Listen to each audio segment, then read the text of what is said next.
हाँ, जैसा कि आप सबको पता है इस चैप्टर को अपन बहुत ज़बरदस्त तरीके से अलग तरह से कर रहे हैं कि जितने क्वेश्चन बन सकते हैं वो क्वेश्चन बना रहे हैं। पहली बात को ध्यान से समझना कि होता क्या है, ये जो चैप्टर है बहुत इंपॉर्टेंट है क्योंकि यहाँ से थ्योरी वाले क्वेश्चन बहुत ज़्यादा आते हैं और थ्योरेटिकल चैप्टर पूरा ही।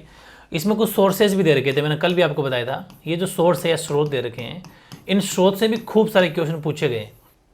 जैसा कि अपन ने कल 3 स्रोत कर लिए थे, 1, 2 और 3। 3 सोर्स के कल क्वेश्चन आंसर भी कर लिए थे।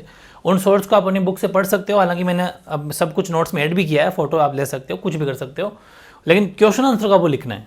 ठीक है, नोट्स आपको ईमानदारी के साथ बनाने हैं, बिल्कुल नोट्स आधी 50% तैयारी नोट्स बनाते ही साथ में याद हो जाएगी। और ज़्यादा बड़ी क्लास इसलिए नहीं ले रहा कि आप साथ में नोट भी कर पाओ, इसलिए क्योंकि हिस्ट्री सब्जेक्ट थोड़ा ऐसा ही है, इसलिए बहुत डीप लेवल की स्टडी करनी है और बिल्कुल टू द लाइन चल रहे हैं। हर पैराग्राफ से कितने क्वेश्चन बन सकते हैं, क्या कहा मैंने कि कितने पैराग्राफ से क्वेश्चन बन सकते हैं, वो पैराग्राफ वाइज अपन चल रहे हैं। ठीक है, जितने भी पैराग्राफ से क्वेश्चन बन सकते हैं, एक एक पैराग्राफ से कितने क्वेश्चन बन सकते हैं, सबसे क्वेश्चन ले रहे हैं अपन। ठीक है, सबसे। तो बड़े ध्यान से समझते हुए चलना है। जैसे जैसे आगे से आगे बढ़ते चले जाएंगे हर क्वेश्चन कवर होता चला जाएगा। और ध्यान रखना है, इसको मैं लास्ट पार्ट तो और भी ज़बरदस्त बनाने वाला हूँ, उसमें और भी खूब सारी बातें डिफरेंट तरह की उसमें ऐड करूँगा, जो कि आगे आने वाले क्वेश्चन हैं, मतलब बोर्ड के एग्जाम में बहुत इंपॉर्टेंट हो जाएंगे वो। ठीक है, तो आज अपन स्टार्ट करते हैं वर्धमान महावीर से। वर्धमान महावीर, इनके बारे में अपन पढ़ेंगे कि वर्धमान महावीर के जन्म से पहले 6ठी शताब्दी ईसा पूर्व में जैन धर्म के मूल सिद्धांत उत्तर भारत में प्रचलित थे, नॉर्थ इंडिया के अंदर। ठीक है, और महावीर को 24वां तीर्थंकर कहा जाता है। मतलब ये इनसे पहले 23 शिक्षक या 23 तीर्थंकर हो चुके हैं, ये 24वें तीर्थंकर थे। ठीक है, तीर्थंकर का मतलब क्या होता है? तीर्थंकर का अर्थ होता है जीवन रूपी किश्ती को भवसागर के पार पहुंचाना। मतलब ऐसा मान लीजिए कि उसका कल्याण कर देना। ठीक है, उसका कल्याण करने का सेंस है कि उसकी मतलब कहते हैं ना, जो जीवन में स्वर्ग की प्राप्ति की तरह के एकदम है ना, यानी कि जो जीवन रूपी किश्ती है उसको बिल्कुल भवसागर के पार करा देना। समझ गए? तो ये एक्चुअल में तीर्थंकर शब्द का अर्थ भी बोर्ड के एग्जाम में 1 मार्क्स में आ सकता है। कितने क्वेश्चन आ सकते हैं कि वर्धमान महावीर जो है वो कौन से नंबर के जो तीर्थंकर थे, 24वें तीर्थंकर इनको कहा जाता है। इनसे पहले 23 तीर्थंकर हो चुके। ठीक है, शिक्षक बोल सकते हो आप। महावीर से पूर्व ऐसे 23 तीर्थंकरों का प्रमाण मिलता है। वर्धमान महावीर ने अपने से पूर्व इन्हीं 23 तीर्थंकर शिक्षाओं का प्रचार प्रसार उनको आगे बढ़ाया। मतलब उन सब की शिक्षाओं जो 23 तीर्थंकर ने पहले भी की थी, उन सब की शिक्षाओं को प्रचार प्रसार है जो वर्धमान महावीर जी ने किया है, सब जगह इनका प्रचार प्रसार किया है। तो बहुत सारे क्वेश्चन यहाँ से बन सकते हैं। तीर्थंकर शब्द का मतलब जरूर याद रखना है, सब बातें। ठीक है, the basic philosophy of the Jainas was already in existence in North India before the birth of Vardhaman, who came to be known as Mahavira. In the 6th century BC, according to Jain tradition, Mahavir was preceded by 23 other teachers, और या फिर आप कह सकते हो तीर्थंकर्स। और tirthankaras literally those who guide man and woman across the river of existence. ठीक है, और Varthaman Mahavir spread the teaching of these 23 other tirthankaras who preceded him and thus promoted Jainism. और इन 24वें वर्धमान महावीर ने ही बाकी सब 23 तीर्थंकरों को जो भी ज्ञान था, नॉलेज था, उनको आगे बढ़ाया। ठीक है, पूरे भारत के अंदर, नॉर्थ इंडिया के अंदर। अब मेन चीज़ आती है कि सबसे इंपॉर्टेंट क्वेश्चन है ये, वेरी वेरी इंपॉर्टेंट है। देखो, हर धर्म की अपनी अपनी शिक्षाएं होती है और सभी की शिक्षाएं बहुत ही अच्छी होती है। किसी भी धर्म में अहिंसा की बात नहीं करी गई है। सभी धर्मों की सारी बहुत ही अच्छी बातें होती है। अगर सभी धर्मों में जो बातें हैं रखी गई है, उनको अगर हर धर्म निभाए तो कभी ज़िंदगी में अहिंसा, लड़ाई झगड़े कभी होंगे ही नहीं, सब प्यार से रहेंगे। लेकिन ऐसा करते नहीं है, इस वजह से ये सब हमें देखने को मिलता है। बाकी देखो, जैन धर्म की प्रमुख शिक्षाएं, teaching of Jainism, very important question है। तो एग्जाम में लिख सकते हो, जैन धर्म की प्रमुख शिक्षाएं निम्नलिखित है। नंबर 1, संपूर्ण विश्व प्राणवान है। क्या कहते हैं? ये जैन धर्म ये कहता है कि संपूर्ण विश्व प्राणवान है, पत्थर, चट्टान, जल आदि में भी जीवन है, लाइफ है। ठीक है, यानी कि ये नंबर 1 हो जाएगा। The entire world is animated, even stones, rocks and water have life. सब में मतलब कहते हैं कि कण कण में भगवान है, कण कण में जीव है। कहने का मतलब ये है, समझ गए? पत्थर, चट्टान, जल, सब में जीवन है, लाइफ है। एक बात तो ये कहते हैं। दूसरी, जीवों के प्रति अहिंसा का पालन करना चाहिए, मतलब जीवों को नहीं मारना चाहिए। अहिंसा के पुजारी हैं जैन धर्म, किसी भी जीव को मारने का आपका हक नहीं है। और ये बात सही भी है। ठीक है, कि जीवों को वो बोल नहीं सकते, उनका कोई कोर्ट नहीं हो सकता है ना, इसलिए वो कुछ आप उसको घर किसी को मार थोड़ा ना दोगे। तो जीवों के प्रति अहिंसा मतलब अहिंसा रखो, अहिंसा का पालन करो, जीवों के प्रति हिंसा मत करो, उनको मारो मत। ठीक है, मनुष्यों, जानवरों, पेड़ पौधों, कीड़े मकोड़ों को नहीं मारना चाहिए। ठीक है ना, किसी भी मनुष्यों को किसी को भी नहीं मारना चाहिए, हक नहीं है मारने का। Non violence towards living being should be followed, non injury to living beings specially to humans, animal, plants and insect is central और थ्रू जैन फिलोसॉफी। ये जैन धर्म की एक दार्शनिक सोच है, ठीक है। नंबर 3, जन्म और पुनर्जन्म का चक्र कर्म के द्वारा निर्धारित होता है। ये कहते हैं कि जन्म और पुनर्जन्म का चक्र जो है वो चलता है, लेकिन जैसे आपने अपने लाइफ में कर्म करे उन अनुसार आपको जीवन मिलेगा। इनका कहने का मतलब ये है, according to Jain teaching the cycle of birth and rebirth is shaped through karma. इसका मतलब ये है कि पुनर्जन्म में भी जैन धर्म जो है विश्वास करते हैं। और फिर नंबर 4 है, चौथा कि 5 व्रतों का पालन करना चाहिए। 5 व्रत को आप ABC लिख देता हूँ अभी, तो आप यहाँ पे रोमन नंबर से लिख देना, हाँ वो ज़्यादा बढ़िया रह जाएगा। आप समझ लेना इनका ये नंबरिंग, ये एक तो ये वाला फर्स्ट, इसका मतलब ये सेकंड, झूठ नहीं बोलना थर्ड, और चौथी है ब्रह्मचार्य, और 5वां है धन संग्रह न करना। 5 व्रतों का पालन करना चाहिए, 5 व्रतों का, ठीक है। हत्या न करना, चोरी न करना, झूठ न बोलना, ब्रह्मचार्य और धन संग्रह न करना, सब आप समझते होंगे। ये 5 व्रतों का पालन करना चाहिए जैन धर्म में। अब क्वेश्चन कैसा आता है कि अलग से भी 1 मार्क्स का क्वेश्चन यहाँ से आ जाता है कि जैन धर्म के 5 व्रत कौन कौन से हैं, ठीक है। 5 vows should be followed, to abstain from killing, to abstain from killing, abstain from stealing, और to abstain from lying, और to observe celibacy and abstain from possessing property। मतलब कि धन संग्रह वगैरह, प्रॉपर्टी वगैरह इकट्ठी नहीं करना, ये सब लोभ लालच की बातें हैं, ये नहीं करना चाहिए। तो ये थे जैन धर्म की प्रमुख शिक्षाएं।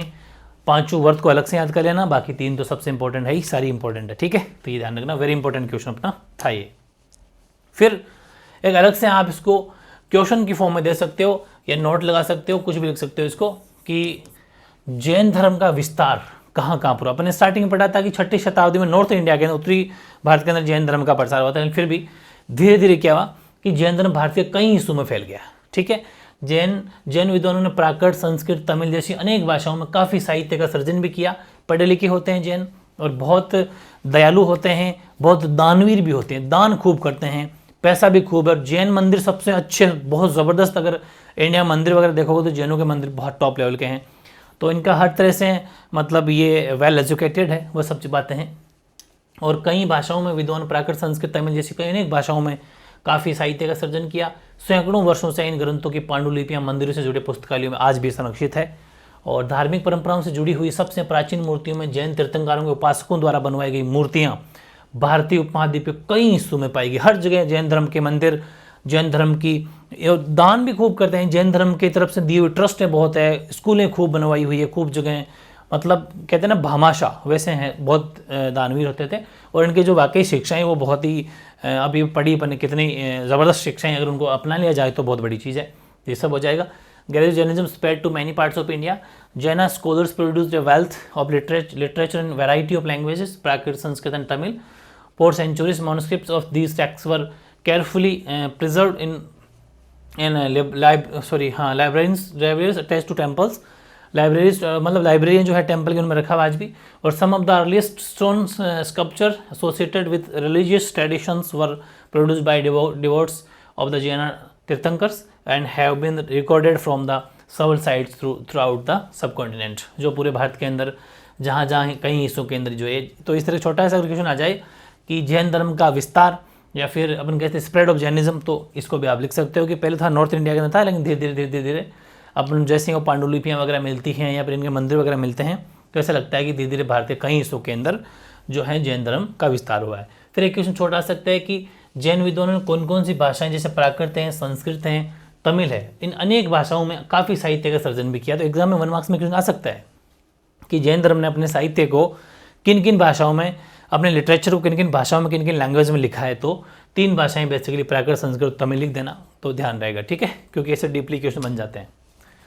अब लिया अपने सोर्स 4, स्रोत 4, ये आपकी बुक में ही सोर्स था, महल के बाहर की दुनिया के नाम से हेडिंग है, आराम से इसको पढ़ सकते हो, बहुत ईजी है। लेकिन यहाँ से क्वेश्चन कितने बन सकते हैं और अभी तक बने भी है, यानी कि the world beyond the palace बने भी हैं, आए भी क्वेश्चन है सर, आने के चांसेस भी, इसलिए मैं छोड़ूंगा कुछ भी नहीं, जितना गुंजाइश होगी जहाँ से क्वेश्चन बनने की वो सब ले लेंगे। और फिर सुनो मेरी बात, कहीं कहीं पर मैं छोटी मोटी हेडिंग, छोटा सा टॉपिक कभी कभी, हालांकि इसमें चैप्टर में कुछ भी नहीं छोड़ा, उसको अपन, आपको पता ही एमसीक्यूज के लेवल का जो कोई क्वेश्चन होता है कि यार बहुत ज़्यादा कोई मतलब का ही नहीं है, तो एक एमसीक्यूज बना के छोड़ देते हैं। तो जब लाइव टेस्ट होगा तो उसमें सब कुछ कवर हो जाता है। इसलिए बस सिर्फ विश्वास रखो और पढ़ना है ज़बरदस्त तरीके से, सारे नोट्स पढ़ लो, लाइव टेस्ट दे दो, कोई सिंगल क्वेश्चन बाहर नहीं जाएगा, बस ईमानदारी से देते रहो। इसमें अपन ने इससे ध्यान रखना है, सोर्स से, इस सोर्स से अपन ने क्वेश्चन बनाए 3, 1, 2 और ये 3 क्वेश्चन बनाए अपन ने, ठीक है, 1, 2, 3 3 क्वेश्चन इस सोर्स के। फिर सुनना ध्यान से, हेडिंग लगा देना सोर्स, और फिर सोर्स के 3 क्वेश्चन है ना, नोट्स बना रहे हो इसलिए ध्यान देना, ये सोर्स के 3 क्वेश्चन है। पहला, बुद्ध और महावीर के उपदेशों को किसने संकलित किया? Who compiled the teaching of Buddha and Mahavira? तो आंसर होगा कि बुद्ध और महावीर के उपदेशों को उनके शिष्यों ने संकलित किया। प्राय इन्हें कहानियों के रूप में प्रस्तुत किया जाता था जो आम लोगों को आकर्षित करते थे। ये इसके अंदर लिखा हुआ है, समझ में आ गया? यानी कि the teaching of Buddha and Mahavira was compiled with by their followers. They were often in the form of stories which could appeal to ordinary people. Second, महारानी ने अपने पति को संन्यास के लिए किस प्रकार समझाया? क्योंकि देखो जैन धर्म के अंदर जैसे कुछ जैसे इन्होंने जो वानप्रस्थ आश्रम की तरफ कहते हैं ना, वानप्रस्थ आश्रम संन्यास आश्रम, ऐसे मतलब वानप्रस्थ का मतलब है अब बस जंगलों में चलना चाहिए, संन्यास ले लेना चाहिए, घर बार त्याग देना चाहिए, बस वहीं पर भक्ति करनी है, सब कुछ मोह माया लब सब कुछ छोड़ के चलना है, वो वाली चीज़ें। तो महारानी कमलावती थी, कमलावती ने अपने पति को समझाते हुए कहा कि संतोष ही सबसे बड़ा धन है, संतोष करो, धीरज रखो, ऐसा लोभ लालच मत करो, संसार के समस्त धन दौलत इसका मुकाबला नहीं कर सकती। किसका? संतोष का। संतोष रखना है, मतलब संतोष का मतलब धैर्य, धीरज, ठीक है। संसार की समस्त धन दौलत इसका मुकाबला कभी भी नहीं कर सकती। इसलिए इस विशाल राज्य का परित्याग करके इंद्रिय सुखों से वृत्त होकर संन्यास का मार्ग अपनाना सबसे बेस्ट है, सर्वोत्तम है। ये सब बातें कही थी महारानी ने अपने पति को संन्यास में। ये बातें इसको जब आप पढ़ोगे इस पूरी स्टोरी के अंदर लिखी हुई है, ठीक है। देखो कि जब तुम्हारी मृत्यु होगी, जब सारा धन पीछे छूट जाएगा, तब सिर्फ धर्म ही और कुछ नहीं तुम्हारी रक्षा करेगा। जैसे एक चिड़िया पिंजरे में नफरत करती है, वैसे ही मैं संसार से नफरत करती हूँ। मैं बाल बच्चे को जन्म न देकर निष्काम भाव से, बिना लाभ की कामना से और बिना द्वेष के एक साध्वी की तरह जीवन बिताऊंगी। जिन लोगों ने सुख का उपभोग करके उसे त्याग दिया, वायु की तरह भ्रमण करते हैं, जहाँ मन करे स्वतंत्र उड़ते हैं, पक्षियों की तरह जाते हैं। इस विशाल राज्य का परित्याग करो, इंद्रिय सुखों से नाता तोड़ो, निष्काम अपरिग्रह बनो, तत्पश्चात तेजमय हो, घोर तपस्या करो। ये सारी बातें हैं, यही तो अपने वहाँ पर लिखी है, ठीक है, जो बिल्कुल आंसर की फॉर्म में लिख दिया अपन ने, ठीक है। Queen Kamalavati try to persuade her husband to renounce the world by telling him them satisfaction the biggest treasure and the entire treasure of the world would not be able to satisfy or save him, hence leaving the large kingdom, इस पूरे साम्राज्य को छोड़ दीजिए, और abandoning whose please sense and practicing best path of the renouncement। ये सब जो है वो संन्यास का, तपस्या का सबसे बड़ा जो है मार्ग हमें अपनाना चाहिए, वो सबसे सर्वोत्तम मार्ग है। तो ये 2 क्वेश्चन और एक और बनाता है यहीं से, इसी का सोर्स का, ये स्रोत का ही। जैन धर्म के किन 3 सिद्धांतों का वर्णन कीजिए, describe any 3 principles of Jainism. तो जैन धर्म के 3 सिद्धांत इस प्रकार है कि संपूर्ण विश्व प्राणवान है, जो हालांकि भी पढ़ लिया अपन ने, लेकिन इसके हिसाब से यहाँ तक कि पत्थर चट्टान जल में भी जीवन है। जीवों के प्रति अहिंसा रखो, जन्म और पुनर्जन्म का चक्र कर्म के द्वारा तय होता है, यानी कि अपन पढ़ चुके, लेकिन ये क्वेश्चन वहाँ पर भी था, इसलिए अपन ले लिया, क्योंकि उसी में से ये क्वेश्चन भी आया था। नेक्स्ट अपन बात करते हैं गौतम बुद्ध की। गौतम बुद्ध बचपन का नाम क्या था? सब जानते हो, सिद्धार्थ, ठीक है। सिद्धार्थ इनका नाम था। हालांकि इनके बारे में और भी बहुत कुछ जानेंगे, हर क्लास में जानेंगे, लेकिन अकॉर्डिंग टू पैराग्राफ जो क्वेश्चन बन रहे हैं, आपकी बुक के अकॉर्डिंग क्वेश्चन लेके चल रहा हूँ। सिद्धार्थ, जैसा कि जन्म के समय बुद्ध का नाम था, ठीक है, इसको आप अपने शब्द में लिख सकते हो। गौतम बुद्ध का जन्म के समय नाम सिद्धार्थ था, एज ए सेंटेंस लिख सकते हो, ठीक है। Siddhartha as the Buddha was named at birth. ये शाक्य वंश के एक प्रमुख का पुत्र थे। गौतम बुद्ध शाक्य वंश के राजा थे ना, उनके एक पुत्र थे। एक दिन उसने अपने यह क्या कि वैसे बड़ा महल मिला होता, राजपाट आराम से सिंहासन पर मस्त बैठे रहते थे, क्योंकि ये तो राजा के बेटे हैं। लेकिन हुआ क्या कि एक दिन इनके मन में आई कि चलो कहीं घूमने चलते हैं, ठीक है। तो इनको जो भी वो इनके ऐसा मान लीजिए कि जैसा आज भी होता है गवर्नमेंट के अंदर कि उनके गाड़ी वाले होते हैं, ड्राइवर होते हैं, वैसे ही इन्होंने कहा कि इनके सारथी जो था ले जाने वाले, उनको कहा कि भाई चलो कहीं घूमने चलते हैं, लेके चलो। सारथी मतलब जैसे घोड़े रथ के ऊपर आराम से सज धज के वैसे।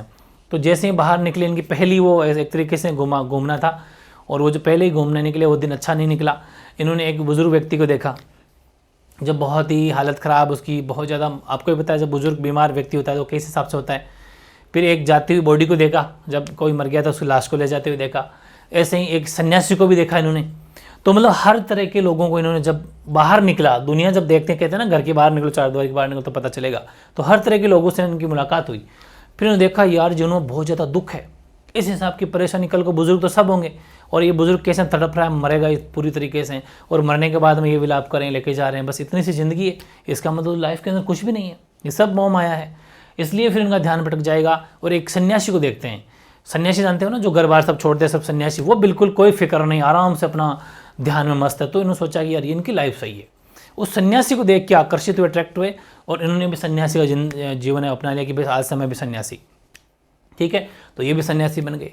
सन्यासी बनने के बाद में फिर इन्होंने वही बात है कि महल वहल सब छोड़ दिया, उसी दिन डिसीजन ले लिया कि कुछ नहीं है, सब मोह माया है, सन्यासी बनेंगे। और इनको फाइनली एक पेड़ के नीचे, आपको बताइए, इनको जो ज्ञान की प्राप्ति होती है और ये बहुत ही महान गौतम बुद्ध बन जाते हैं।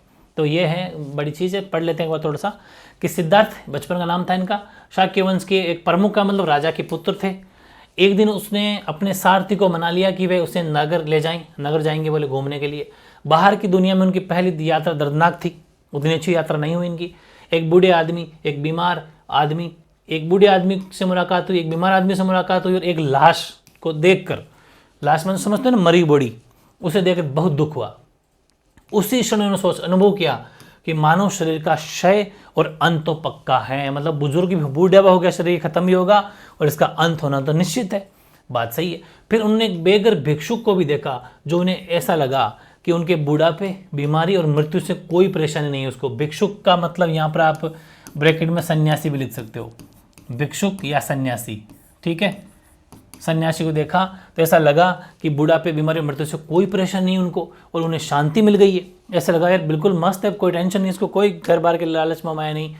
उसी दिन सिद्धार्थ ने निश्चय किया कि वे यही रास्ता अपनाएंगे, और इसके तुरंत बाद उन्होंने महल छोड़ दिया और अपने स्वयं के सत्य की खोज में निकल पड़े। सिद्धार्थ ने साधना के कई मार्गों की खोज की जो उन्हें निकट मृत्यु की स्थिति में ले गया। मतलब ऐसे ऐसे मार्ग अपनाए जो बिल्कुल ऐसे मरते मरते बचे, जैसे कुछ नहीं खाना, कठोर तपस्या, आए जो ऐसा ना। तो फिर लेकिन उन्होंने कई दिनों तक ध्यान किया और अंत में ज्ञान प्राप्त किया। इसके बाद उन्हें बुद्ध या ज्ञानी व्यक्ति के रूप में जाना जाने लगा। अपने शेष जीवन, जो भी जीवन बच गया इनके लाइफ में, जैसे ज्ञान की प्राप्ति, उसके बाद में जो भी जीवन का बचा था, वो धर्म या सम्यक जीवन के यापन की शिक्षा है, मतलब अपने धर्म का प्रसार करने में अपना जीवन पूरा बिता दिया। तो ये थे सिद्धार्थ, या अपन कह सकते हैं Gautama Buddha. Siddhartha as a Buddha was named as birth was the son of chief of the Sakya ना, SAKYA, इधर ए भी लिखा हुआ है, वो लिख लेना, आगे दिख देना आपको। साक्य क्लैन। वन डे ही प्रेसिडेड हिज, जो भी इनको ले जाने वाले थे, कैरेक्टर जो बोल सकते हैं अपन, to take him into the city. तो is first journey into the world outside, इसको हम कह सकते हैं ट्रॉमेटिक थी, यानी कि थोड़ी सी दर्दनाक थी, ठीक है। He was deeply anguish when he saw a old man, एक सिक मैन एंड कॉर्प्स। 3 जनों को देखा था उन्होंने, ठीक है। तो he realise that moment that the decay and destruction of the human body was inevitable. तो he also saw a homeless mendicant, उसको भी मिले। तो who seemed to him had come terms into old age, जिस इन सबसे death सबसे ये ज़्यादा अच्छा था, एकदम पीसफुली अपनी ज़िंदगी जी रहा था, फाउंड पीस। तो फिर Siddhartha decided that he to world adopt the same path soon after he left the place set, मतलब, और इन्होंने फाइनली पे रिसर्च कर लिया, मतलब ये फिक्स कर लिया in search of his on truth कि मैं सत्य की खोज में आज से घर बार सब छोड़ दूंगा, और उतना महल को इन्होंने छोड़ दिया। Explored several paths including bodily mortification which led him to a situation of near death, ठीक है, जब तक एक ऐसी कंडीशन आ गई थी कि बिल्कुल डेथ के करीब पहुंच गए थे। और बाकी वही चीज़ें पूरी की पूरी मेथड से मेटल डेथ, फाइनली इनको सिलेक्शन, मतलब वो सत्य की प्राप्ति हो गई, और ये फाइनली लास्ट में जाके जो एक मतलब कहते हैं ना कि इतने ज्ञानी और गौतम बुद्ध के नाम से जाने लग गए।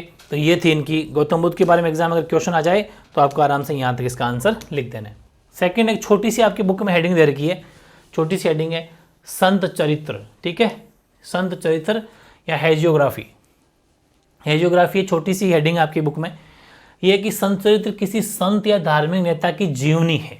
एग्जाम में क्वेश्चन आ जाए संत चरित्र क्या है 2 नंबर में, तो लिख देंगे संत चरित्र किसी संत या धार्मिक नेता की जीवनी होती है, यानी कि hagiography is a biography of saint और रिलीजियस लीडर, जो भी हो उनकी एक बायोग्राफी होती है।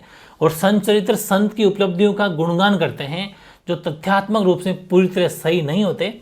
हालांकि इनका काम है संत का चरित्र बताना कि संत कैसे थे, उनके गुणगान करना। हालांकि कहते हैं कि ये पूरी तरह सही नहीं होते, क्योंकि अपने गुरु को हर कोई ज़्यादा बड़ा चढ़ा के बोलते हैं। लेकिन हाँ ये है, लेकिन ये महत्वपूर्ण क्यों है? ये इसलिए महत्वपूर्ण है कि ये हमें उस परंपरा के अनुयायियों के विश्वासों के बारे में ज़रूर बताते हैं कि कितना विश्वास था, ये तो ज़रूर बताते हैं। बाकी 100% ये सही नहीं होती, उससे कोई फ़र्क नहीं पड़ता। लेकिन ये इंपॉर्टेंट इसलिए क्योंकि हमें ये भी तो पता चलना चाहिए ना कि उस टाइम के लोग किन की पालना करते थे, कैसे सिस्टम से रहते थे, तो वो सब इससे पता चलता है। 2 नंबर क्वेश्चन आ सकता है।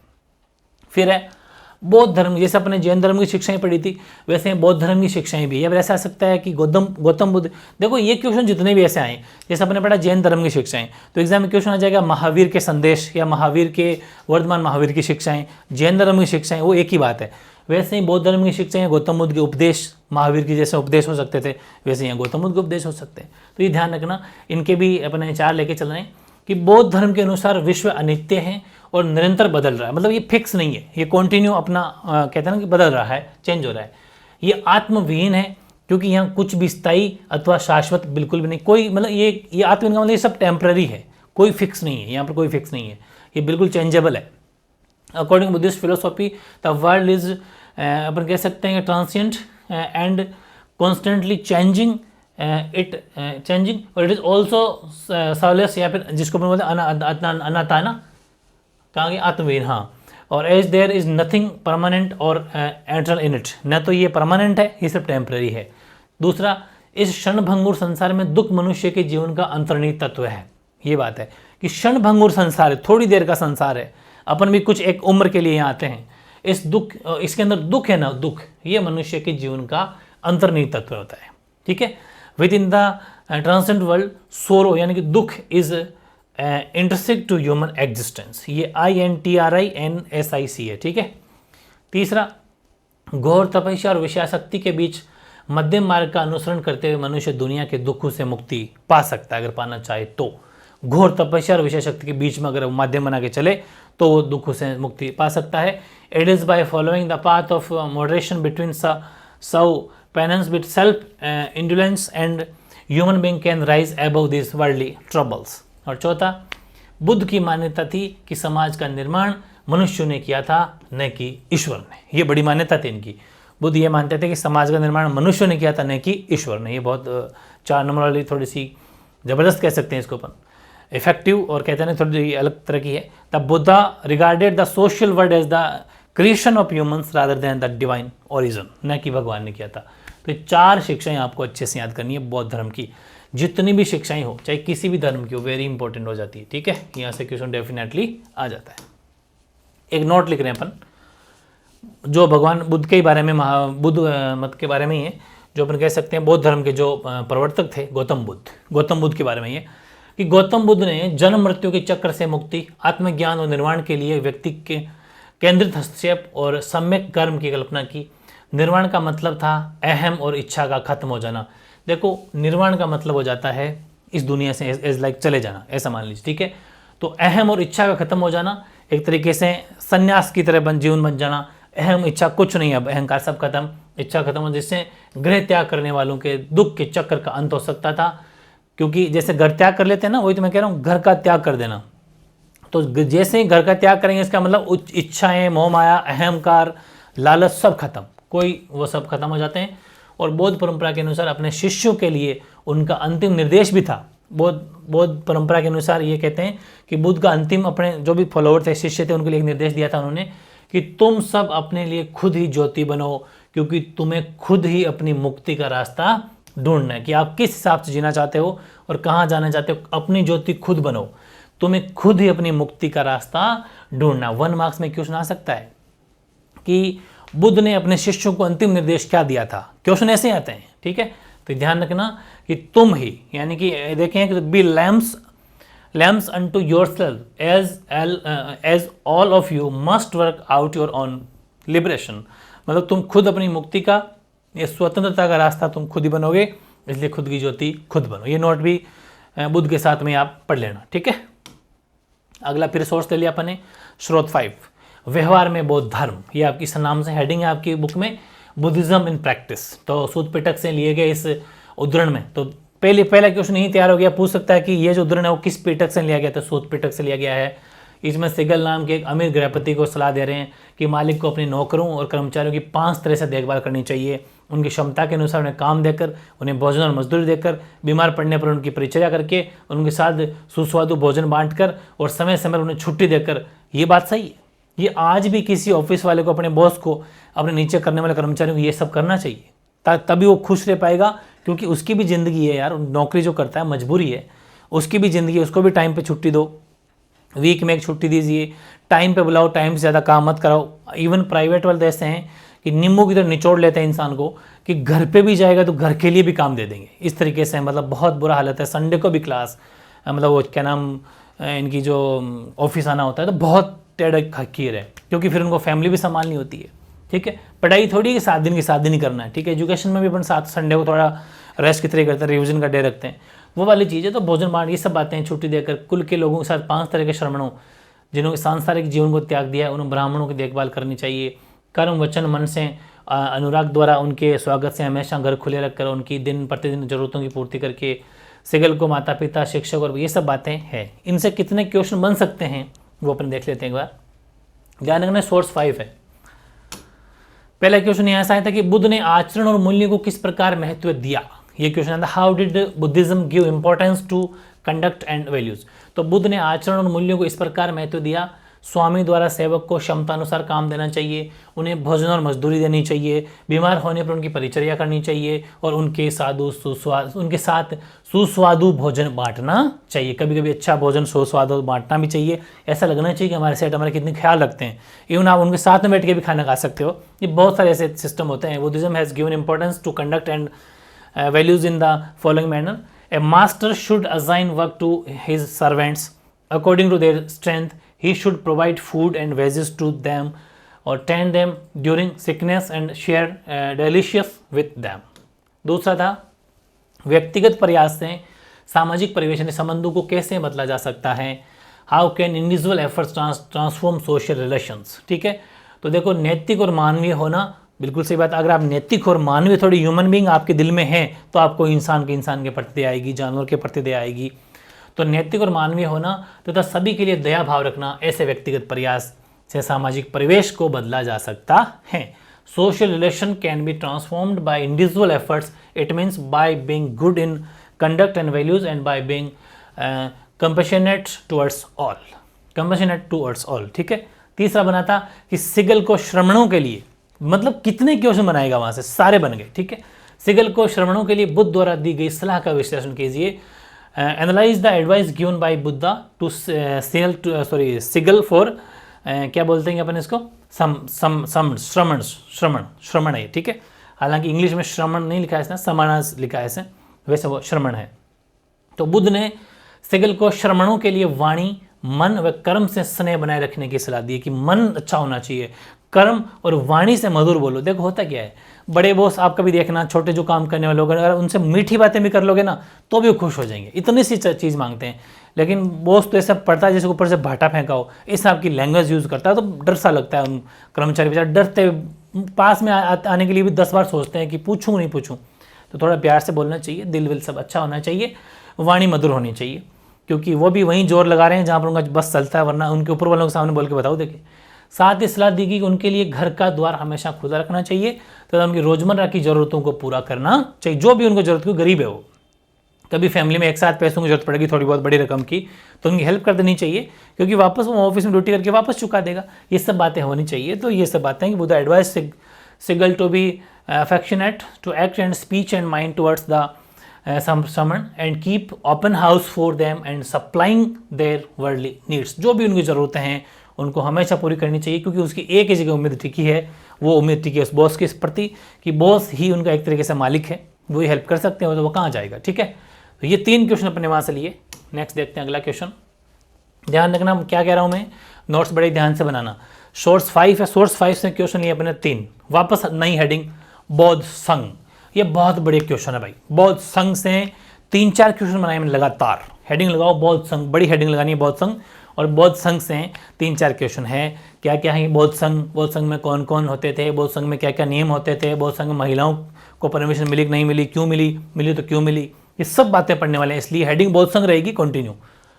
बुद्ध ने अपने शिष्यों के लिए संघ की स्थापना की। जैसे अपने शिष्यों के लिए एक डायरेक्टर स्कूल की स्थापना करते हैं, स्कूल में बच्चे पढ़ने आते हैं, वैसे ही बुद्ध ने अपने शिष्यों के लिए एक संघ की स्थापना की। संघ बौद्ध भिक्षुओं की एक ऐसी संस्था थी जो धम्म के शिक्षक बन गए। ये भिक्षु एक सादा जीवन बिताते थे। प्रारंभ में केवल पुरुष ही संघ में सम्मिलित हो सकते थे, ध्यान समझना ना, प्रारंभ में केवल पुरुष ही संघ में सम्मिलित हो सकते थे। बाद में महिलाओं को भी संघ में सम्मिलित होने की अनुमति दे दी गई। कई स्त्रियां जो संघ में आई वह धम्म, भाई अशोक का धम्म आपको पता है, फेमस है, तो धम्म की उपदेशिकाएं बन गई। संघ में सभी को समान दर्जा प्राप्त हुआ। संघ की संचालन पद्धति गणों और संघ की परंपरा पर आधारित, गण और संघ है ना, इन दो के ऊपर, हालांकि मैंने इनके बारे में सब बारे में बता चुका हूं आपको, गणों और संघ की परंपरा पर आधारित थी, ठीक है, उनके अकॉर्डिंग सिस्टम होता था। तो Buddha founded Sangha for his disciples, यानी अपने अनुयायियों के लिए, अपने फॉलोअर्स के लिए। It is an organization of monks who to become teacher of Dhamm, or these monks lived simply. Initially, only men were allowed into the Sangh, but later women also came to be admitted. Many women who entered the Sangh became teachers of Dhamm, और धम्म की शिक्षक उपदेशिकाएं बन गई।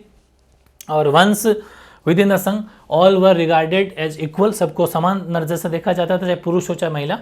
और the internal functioning of the Sangha was based on the traditions of gana and Sangha, ठीक है, वो गणों और संघों की परंपरा पर आधारित थी, जो परंपराएं वहां चलती थी वही। अब इस बौद्ध संघ में रहने वाले भिक्षुओं का जीवन कैसे होता था, हेडिंग वही है, ध्यान रखें। हेडिंग क्या है, हेडिंग तो बौद्ध संघ है, ये हेडिंग ये बौद्ध संघ है, बौद्ध संघ। इसी में अपन नेक्स्ट पॉइंट बना के लिख रहे हैं, वो है बौद्ध संघ में रहने वाले भिक्षुओं का जीवन, life of bhikshus the were living in the Bauddha Sangha. ऐसा है कि संघ में रहने वाले बौद्ध भिक्षु सादा जीवन बिताते थे। उनके पास जीवन यापन करने के लिए आवश्यक वस्तुओं के अतिरिक्त कुछ भी नहीं होता था। वे दिन में केवल एक बार उपासकों से भोजन दान पाने के लिए एक कटोरा रखते थे, सिर्फ एक दिन में एक बार खाना खाते थे, वो भी भिक्षा मांग के, ठीक है। भिक्षु बौद्ध भिक्षु होते थे, भिक्षा मांग के खाते थे, कटोरा रखते थे बस। वे दान पर निर्भर थे, इसलिए उन्हें भिक्खु, ठीक है, भिक्खु कहा जाता था। संघ में रहते हुए बौद्ध ग्रंथों का अध्ययन किया करते थे। These monks lived simply, possessing only the initial requests for several, such as ball to receive food once a day from the laity. As they lived on alms, they were non-bhikshu, ठीक है। और within the संघ they used study for Buddhist text, और Buddhist text को पढ़ते रहते थे और बस एक टाइम खाना खाने के लिए कटोरा रखते थे, जो भी जिसने भी खिला दिया अच्छी बात। नेक्स्ट हेडिंग है, महात्मा बुद्ध ने महिलाओं को भी संघ में सम्मिलित होने की अनुमति क्यों दी। Why did Mahatma Buddha allowed women also to join the संघ। अभी मैंने पढ़ा था कि अभी पूरा क्वेश्चन संघ ही संघ पे चल रहा है, तीसरा पॉइंट है, नई हेडिंग लगा लेना आप, क्वेश्चन की जरूरत नहीं, हेडिंग है ये, ठीक है। भाई अपने में देखा था कि सबसे पहले बौद्ध संघ के अंदर सिर्फ पुरुष ही रहते थे, लेकिन बाद में फाइनली महिलाओं को भी परमिशन दे दी, तो क्यों दी, ये भी क्वेश्चन आ सकता है। तो देखो कि प्रारंभ में केवल पुरुष ही बौद्ध संघ में सम्मिलित हो सकते थे, परंतु कालांतर में अपने प्रिय शिष्य आनंद के अनुरोध पर, वेरी वेरी इंपॉर्टेंट है, 1 मार्क्स में क्वेश्चन आ सकता है कि किसके अनुरोध पर महिलाओं को परमिशन दी गई संघ में, तो आंसर होगा अपने प्रिय शिष्य आनंद के अनुरोध पर महात्मा बुद्ध ने स्त्रियों को भी संघ में सम्मिलित होने की अनुमति प्रदान कर दी। और बुद्ध की उपमाता महाप्रजापति गौतमी संघ में सम्मिलित होने वाली पहली भिक्षुणी थी। भाई पुरुष तो भिक्षुक और ये भिक्षुणी, तो ध्यान रखना महिलाओं की भिक्षुणी कहलाती थी। और पहली भिक्षुणी बनी कौन, वो बनी उपमाता, ठीक है, बुद्ध की उपमाता महाप्रजापति गौतमी, महाप्रजापति गौतमी। बहुत क्वेश्चन बन गए यहाँ से, किन के आग्रह करने पर, किसके कहने पर, प्रिय शिष्य आनंद के कहने पर, शिष्य आनंद, आंसर हो गया शिष्य आनंद 1 मार्क्स में। फिर जो महिलाएं थी उनको क्या कहा जाता था, भिक्षुणी कहा जाता था। पहली भिक्षुणी कौन बनी, महाप्रजापति गौतमी संघ की पहली भिक्षुणी बनी। फिर संघ में आने वाली कई स्त्रियां धम्म की उपदेशिकाएं बन गई और आगे चलकर थेरी बनी। पढ़ेंगे आगे थेरी क्या है, आगे पढ़ने वाले थेरी क्या है, अभी बस बने रहो आप, जिसका अर्थ है निर्वाण प्राप्त करने वाली महिलाएं, मतलब सब कुछ त्याग दिया जिन्होंने, मोह माया घर बार त्याग देने वाली महिलाएं, निर्वाण करने वाली महिलाएं। थेरी का मतलब ये होता है, थेरी का अर्थ क्या होता है, निर्वाण करने वाले। हालांकि थेरी के बारे में और भी आगे जानेंगे अपन। तो ये था भाई क्वेश्चन कि वाई डिड महात्मा, तो initially only men were allowed into the Sangha, but later women also came to be admitted according to Buddhist text. This was the made possible through the अपना मीडिएशन ऑफ आनंद, जो अपना इनका प्रिय शिष्य था। और one of the Buddha's dearest disciples, जो कि इनका सबसे प्रिय शिष्य था, और who persuaded him to allow women into the Sangha, और द बुद्धा फोस्टर मदर, जिनका नाम था महाप्रजापति गौतमी, ये फर्स्ट वुमेन ऑफ द ऑर्डिनेंट भिक्षुणी, ये पहली भिक्षुणी बनी। और मैनी वुमेन फिर उसके बाद में आती गई, सबने धम्म की उपदेशिकाएं बन गई, और इस सब इस तरीके से जो हम कह सकते हैं कि बिकम देयर थ्योरीज, ठीक है, थ्योरीज या फिर respected women who had emitted liberation, ठीक है, जिसका तो निर्वाण प्राप्त करने वाली महिलाएं जिन्होंने सब कुछ त्याग दिया हो। तो अभी कंटिन्यू चल रहे हैं अपन, वापस चलता हूँ बौद्ध संघ के ऊपर। पहली हेडिंग, दूसरी हेडिंग, ये तीसरी हेडिंग, एक तो बौद्ध संघ खुद, 2 और 3 हेडिंग हो गई, ठीक। चौथी हेडिंग, बुद्ध के अनुयायियों में सामाजिक वर्ग। बुद्ध के कौन कौन से वर्ग थे इस बुद्ध के अनुयायियों में, जो ये क्योंकि ये चलाते थे ना, तो इन बुद्ध में कौन कौन से सोशल ग्रुप्स थे, तो social group among the followers of Buddha. तो बुद्ध के अनुयायियों में कई सामाजिक वर्गों के लोग सम्मिलित थे। इनमें कौन कौन थे, राजा भी रहते थे, राजा भी थे, धनवान भी थे, गृहपति भी थे, व्यापारी भी थे, सामान्य जन, कर्मकार, दास, शिल्पी आदि सब तरह के लोग थे। इनमें स्त्री और पुरुष दोनों सम्मिलित थे। एक बार बौद्ध संघ में आ जाने पर सभी को बराबर माना जाता है, राजा हो चाहे भिखारी हो, सब बराबर है, क्योंकि भिक्षु और भिक्षुणी बनने पर उन्हें अपनी पुरानी पहचान को त्यागना पड़ता है, कटोरा हाथ में लेना पड़ता है, मांगो खाओ, और शाम को सुबह जब भी टाइम मिले जो भी इनका बौद्धों का है उनकी शिक्षाएं पढ़ो और उनके वो पढ़ो, ठीक है। ये चीज़ थी, बहुत ईजी है। The Buddha followers came from many social groups, they included kings, wealthy men and gahapatis and humble folk, और वर्कर्स, स्लेव्स, ये सब इनके क्राफ्ट्स पीपल सब आते थे।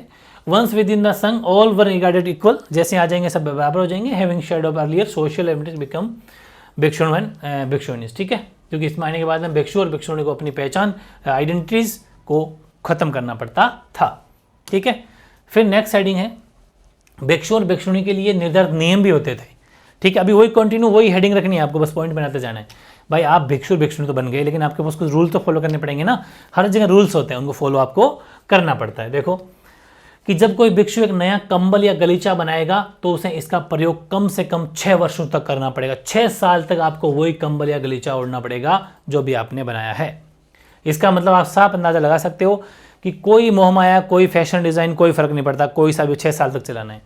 वेन ए न्यू फेल्ट या फिर इसको बोलते हैं बैंकेट या rug has been made by bhikshu, it is to be kept for at least 6 years, ठीक है। सेकेंड, यदि कोई भिक्षु किसी गृहस्थ के घर जाता है, किसी घर जाता है किसी के भी, तो उसे भोजन दिया जाता है, तो वह उसे 2 से 3 कटोरा भर ही स्वीकार कर सकता है, इसके बाद में नहीं, बस 2 या 3 कटोरा ले लो, उसके ज़्यादा नहीं लेगा, ठीक है। इन case a bhikshu arriving the family residence in presented with cakes और cooked grain meal, he may accept 2 or 3 bowlfuls if he so desire. बस ऐसा नहीं आप लालच कर रहे हो और इकट्ठा कर लो, सामा कर लो, सामा नहीं कर सकते, 2 या 3 कटोरे से ज़्यादा नहीं। यदि विहार में ठहरा हुआ भिक्षु प्रस्थान के लिए प्रस्थान के पहले अपने बिस्तर को नहीं समेटता है तो उसे अपराध स्वीकार करना होगा। विहार में ठहरा हुआ भिक्षु प्रस्थान के पहले अपने बिस्तर समेटेगा, वरना उसको अपराध माना जाएगा। It a bhikshu staying the Sangha does not fold his bed before his departure, he shall have to confess the crime, उसको अपराध माना जाएगा। ये नियम है बौद्ध के भिक्षु और भिक्षुणियों के लिए, ठीक है। फिर है बौद्ध धर्म के तेजी से प्रसार होने के फिर क्या कारण है, कि जैसे ही कहते हैं कि गौतम बुद्ध की मृत्यु, उसके बाद में भी बौद्ध धर्म बहुत तेजी से प्रसार हुआ इसका। तो देखो लोग समकालीन धार्मिक प्रस्थानों से असंतुष्ट थे, जो भी वहाँ पर धार्मिक जो प्रथाएं चल रही थी वो उससे सबसे असंतुष्ट थे। तो इनकी बातें लोगों सबको सही लगी कि बात तो सही है, मोह माया है सब कुछ, ये लालच, ये जिंद, ये सब कुछ मतलब नहीं है। बौद्ध धर्म ने जन्म पर आधारित वर्ण व्यवस्था का विरोध किया था, इसलिए भी लोगों को सही लगा कि हाँ यार ये जन्म पर आधारित वर्ण व्यवस्था के क्या काम किए। किसी ने अगर शूद्र में जन्म लिया, अगर हट्टा कट्टा है तो वो क्षत्रिय नहीं बन सकता, क्या वो आर्मी में नहीं जा सकता, क्यों? क्योंकि शूद्र है तो उसको सेवा करनी पड़ेगी। तो वर्ण व्यवस्था बहुत ही गलत है, बौद्ध धर्म ने इसका हमेशा अपोज किया है। सामाजिक समानता पर बल दिया, ठीक। तीसरा, बौद्ध धर्म में अच्छे आचरण और मूल्य को महत्व दिया गया, इससे स्त्री और पुरुष की धर्म की ओर आकर्षित हुए, क्योंकि सभी को अच्छे आचरण, जो अच्छे आचरण करेगा, जिसके समाज में मूल्य होगा, समाज में वैल्यू होगी, उसी को माना गया। स्त्री पुरुष सबको समान नजर से देखा गया। बौद्ध धर्म ने निर्बल लोगों के प्रति दयापूर्ण, मित्रतापूर्ण व्यवहार करने को महत्व दिया। अगर इतनी अच्छी कोई बातें बताएगा तो क्यों नहीं किसी धर्म का प्रचार प्रसार होगा भाई? क्या कि सबको इक्वल नज़र से देखो, गरीब की मदद करो, सब मोह माया है, लालच में मत पड़ो, ठीक है। दूसरा, जन्म आधारित वर्ण व्यवस्था जो बिल्कुल गलत है, ये बिल्कुल चलाई हुई है। किसी का जन्म किसी वर्ण में होने से उस अकॉर्डिंग थोड़ी सो काम करना चाहिए। अगर इतनी अच्छी कोई बातें करेगा तो सीधी सी बात है, reason for rapid spread of Buddhism, तो बिल्कुल रैपिड स्प्रेड होगा किसी भी धर्म का।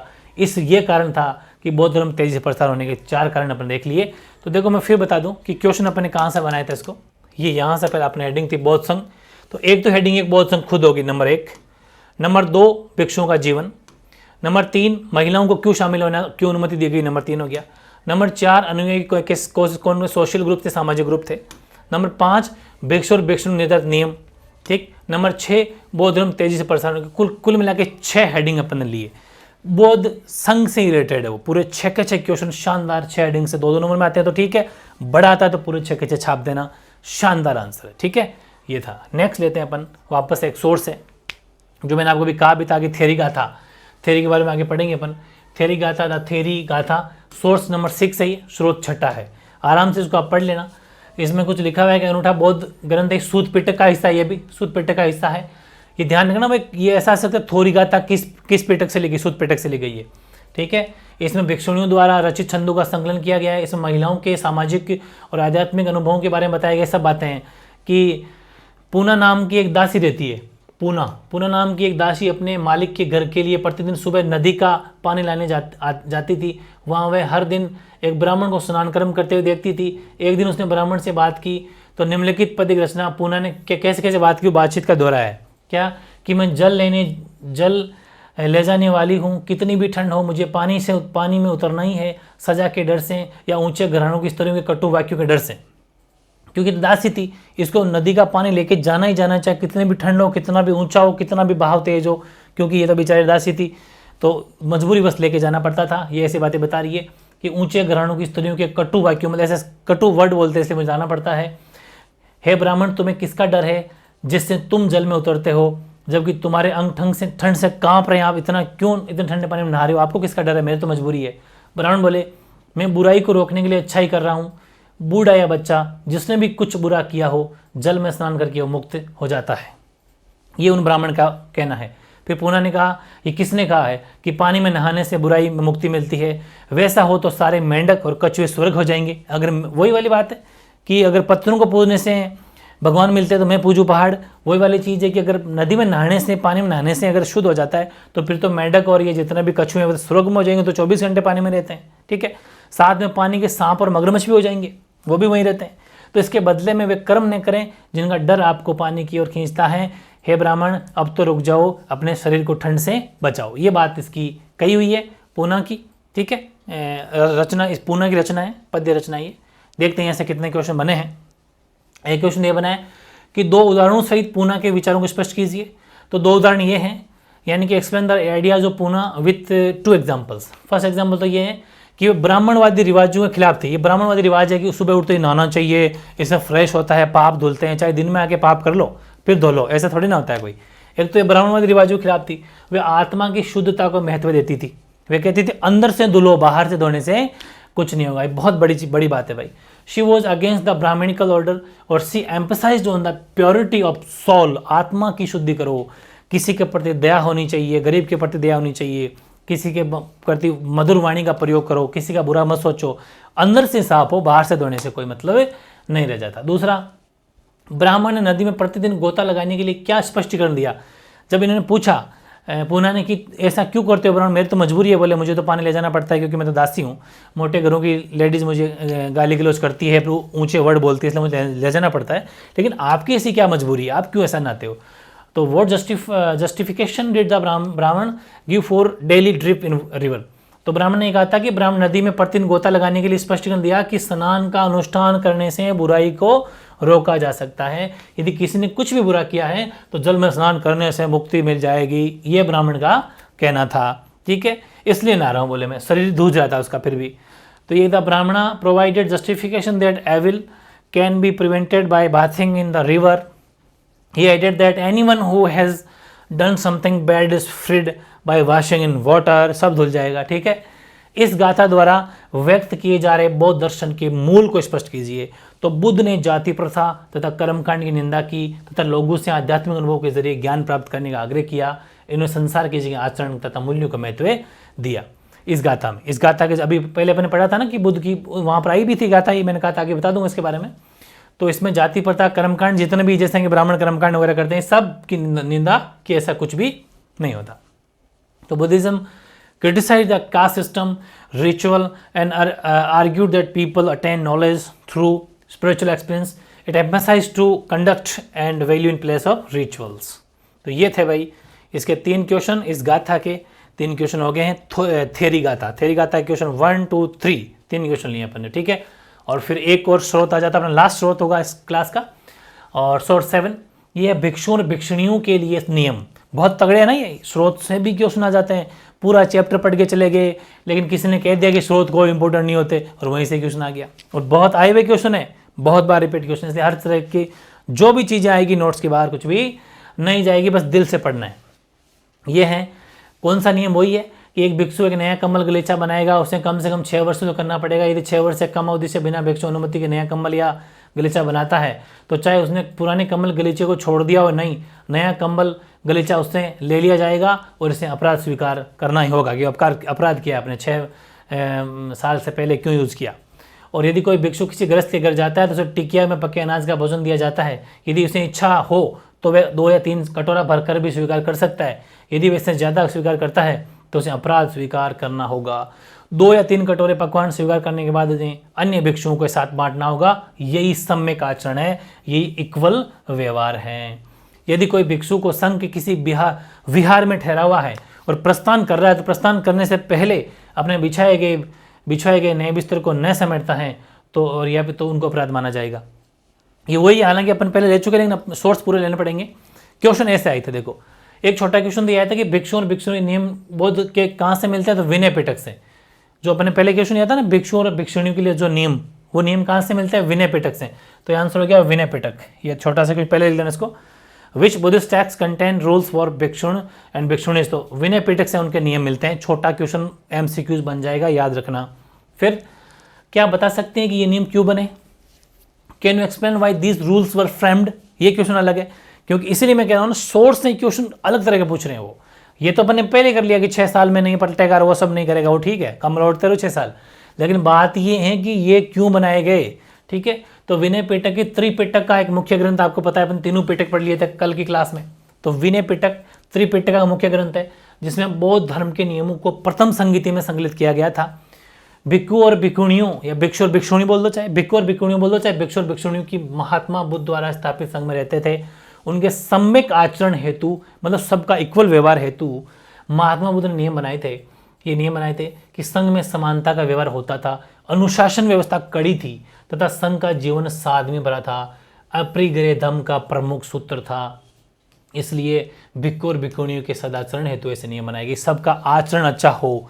बिल्कुल भी जैसे क्या होगा कि आपको अगर ये छूट दे दी जाए कि हाँ ठीक है नए नए ओढ़ो, तो हर कोई नए नए ओढ़ने की फिराक में रहेगा कि नहीं मैं तो नया ओढ़ूंगा तो गंदा हो गया, ये हो गया। ऐसे फिक्स कर दिया कि 6 साल तक चलाना है, बस 6 साल के बाद में सब चेंज हो जाएंगे ऑटोमेटिक। तो सिस्टम होता है। जैसे आप स्कूल में आते हो तो स्कूल में यूनिफॉर्म फिक्स कर दी, तो किसी को भी ये नहीं लगेगा कि ओ आज तो उसने फला ड्रेस पहनी हो, कितनी मस्त लग रही है, कितना बढ़िया लग रहा है। ये सब नहीं हो, ये कंपटीशन खत्म हो जाए, इसलिए स्कूल यूनिफॉर्म हो गई, सब एक जैसे दिखेंगे, कोई फर्क नहीं पड़ता, बस ना धो के आना चाहिए।